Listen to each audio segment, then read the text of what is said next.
Horoscopes had promised that everything would be better after the eclipse, and for a little while they were. The savvy ones did not stay at home like me, but went deep into the wilderness on their own to nestle on a promontory and wait to be bathed in momentary darkness with only the edges of all things limned with a corona of fire. Do they know the answer now, even if only subconsciously, while I still search? When we see, are we really seeing? We know of the 99.999% predictability that whatever we are looking at is real, is true, is a highly probable likelihood of reality. But what does 100% look like? Does it even exist? Does it exist in the moon's shadow as it occasionally falls upon us? Does the strange planet of us, in those 90 or so minutes of a total eclipse, sag and begin to disassemble or unravel down to 99.99998% or 97.63%? Still real, still true, but with stuttering, shuttered images of either a further reality or a further unreality ahead, depending on whether one is looking forward or backward?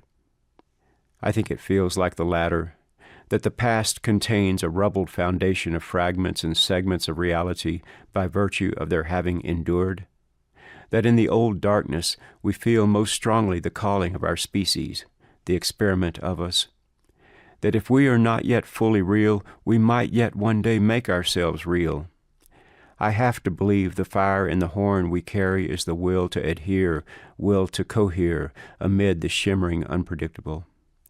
That even when we rage and destroy or disassemble, it is to some degree so that we may then be employed, so to speak, reassembling that which we have pulled apart. Much of what we behold, that which we have made and woven, is as but a dream, surreal and even unreal, as if we have lost our way in the darkness, as if where we began, on the platform of the old stone at the edge of an old sea, craving light, craving shelter and protection, craving food from the garden, craving, was the thing, the first moment that came just after we stepped up from out of the stone. That the old implacable stone is the truth and the light, and that the quivering, shimmering likelihood of us, as we exist or mostly exist right now, but an extreme probability.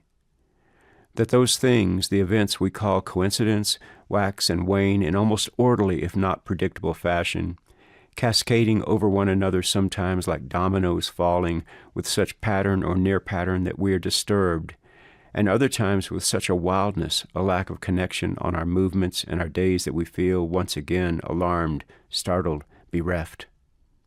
Always without knowing why, always without being able to see the reason. We move around in the light, but we cannot yet see. But how we crave more than ever those 5 points of attachment: touch, taste, scent, sight, sound. Come back, rock. Come back, moon.